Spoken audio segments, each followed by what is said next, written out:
सतगुरुदेव की जय। बंदी छोड़ कबीर परमेश्वर जी की जय। बंदी छोड़ गरीबदास जी महाराज जी की जय। स्वामी रामदेवानंद जी गुरु महाराज जी की जय हो।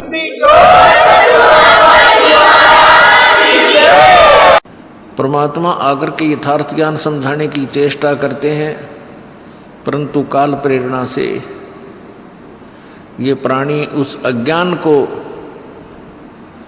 जो काफी वर्षों से सुन रखा होता है उसी को सत्य मानकर काल के जाल में फंसे रह जाते हैं। परमात्मा आकर हमें बताते हैं, भाई राम नाम रटते रहो, राम नाम रटते रहो, जब तक घट में प्राण, कब हो तो दीन दयाल के भनक पड़ेगी कान।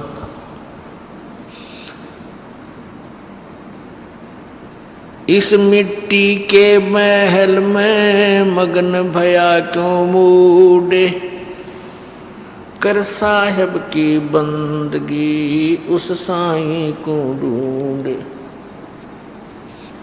पृथ्वीपति चकवे गए जिनके चकर चलंत,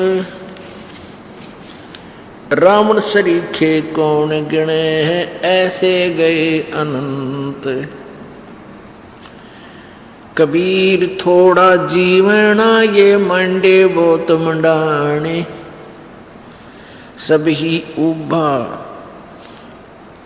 पंथ सिर ये राव रंक सुल्तान। कबीर एक दिन ऐसा होएगा सबसे पड़े बिछो, राजा राणा छत्रपति सावधान क्यों न हो। कबीर उजड़ खेड़े ठीकरी ये गड़गड़ गए कुमारे, ये रावण सरीखे चले गए भाई लंका के सिखदार।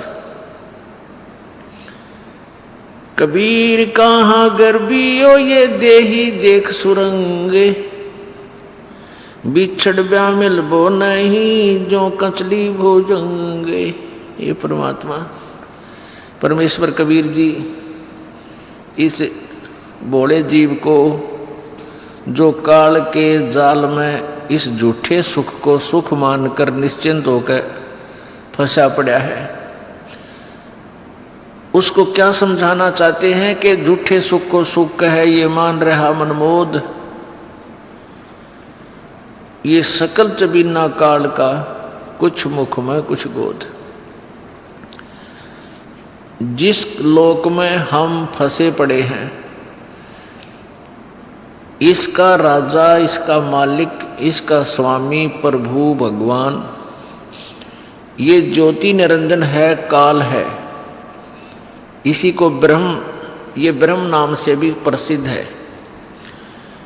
और ब्रह्मा विष्णु महेश इस काल ब्रह्म के पुत्र हैं।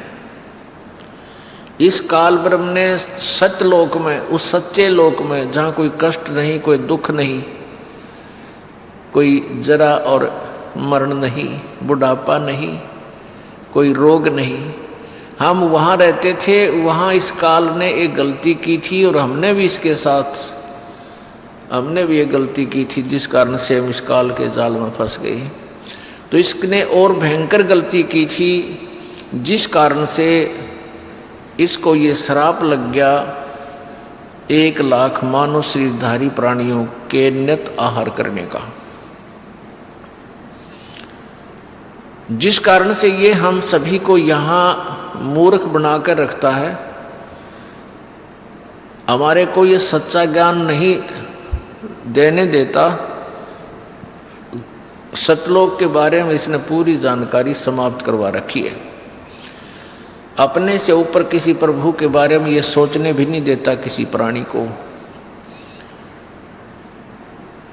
इसको श्राप लगा हुआ है 1,00,000 मानव शरीरधारी प्राणियों के नित आहार करने का। अब पुण्यात्माओं, जैसे क्या सोचते हैं हम कि स्थूल शरीर तो यही रह जाता है, क्योंकि हम इसी को देख पाते हैं। तो काल खाता किस चीज को है? ये ऊपर का जो कवर है ये तो ऐसा है जैसे सर्प के ऊपर वह कैंचुली होती है, जिसे कांजड़ी कहा करते, कांजड़ी। और जब सर्प उस कांजली ने छोड़ देता है तो वो सर्प जैसे आकार की पड़ी रह जाती है, पॉलीथीन जैसा, प्लास्टिक से का कवर सा उसका। और ओरिजिनल सर्प न्यारा है। ऐसे ही ये ऊपर स्थूल शरीर तो ऐसा है उस सूक्ष्म शरीर के ऊपर जैसे सर्प के ऊपर या कैंचुली होती है, कांचली। तो उस सूक्ष्म शरीर को 21वें ब्रह्मांड में बने तपतशिला के ऊपर डाल देता है। तपतशिला माने पत्थर की टुकड़ी, तपत माने जलती हुई, जैसे तवा खूब गर्म हो जाता है ऐसे उसके ऊपर डाल देता है। जिस प्राणी ने, जिस व्यक्ति ने पूरे जीवन में जो भी आहार किया, चटपटा भोजन खाया, भाई शराब पी, ओका पिया और भी जो फंड करे, तो उन सब का अंश उस सूक्ष्म शरीर में समा जाता है।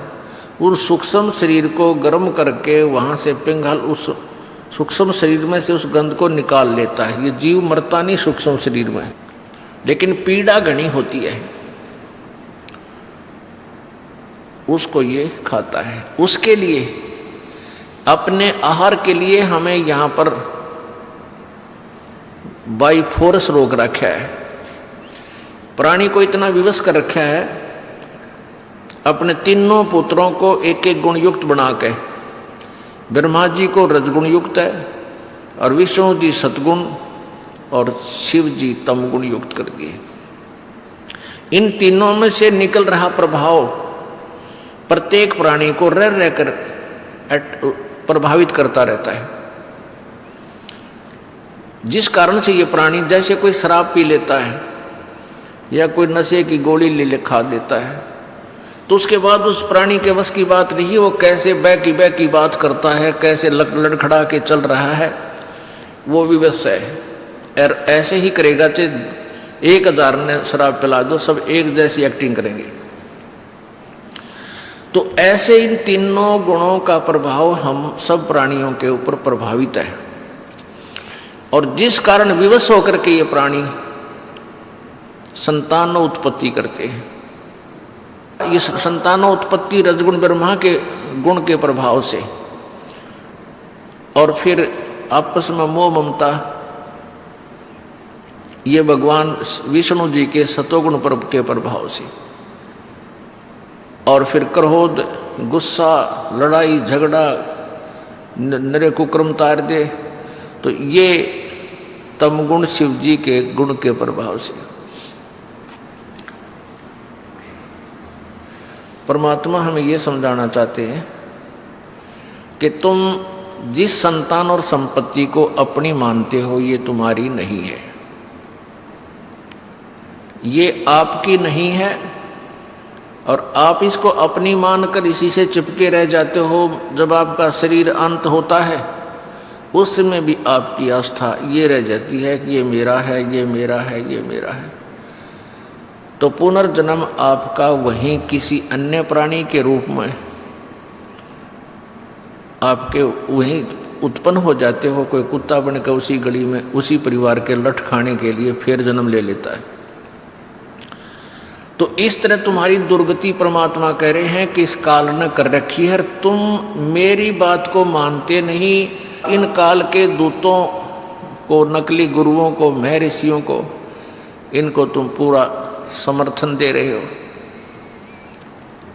इसका कारण अज्ञान है, और ज्ञान देने के लिए परमात्मा आते हैं और उसके साथ साथ हमें ये प्रेरणा भी देते हैं कि तू किस वस्तु को अपनी मानकर आश्रित हुआ बैठा है। परमात्मा परमेश्वर कबीर देव जी आकर के हमें चेतावनी देते हैं कि जिस वस्तु को तू अपनी मानता है वो तेरी नहीं है। क्या बताते हैं कि काया तेरी है नहीं, ये माया कहां से हो। चरण कमल में ध्यान रखो, इन दोनों को खोए। जब तेरा शरीर ही तेरा नहीं है, इसको भी तू त्याग के जाएगा एक दिन, तो जिस संपत्ति को तू अपने मान बैठा नालायक, ये तेरी कैसे हो सकती है? कभी जोर देकर विचार कर। अब परमात्मा ये समझाना चाहते हैं कि जब तक तुम इस संसार में हो, आपको एक छोटे से मकान की भी आवश्यकता है, और मकान के अंदर रोटी बनाने के सामान की भी आवश्यकता है।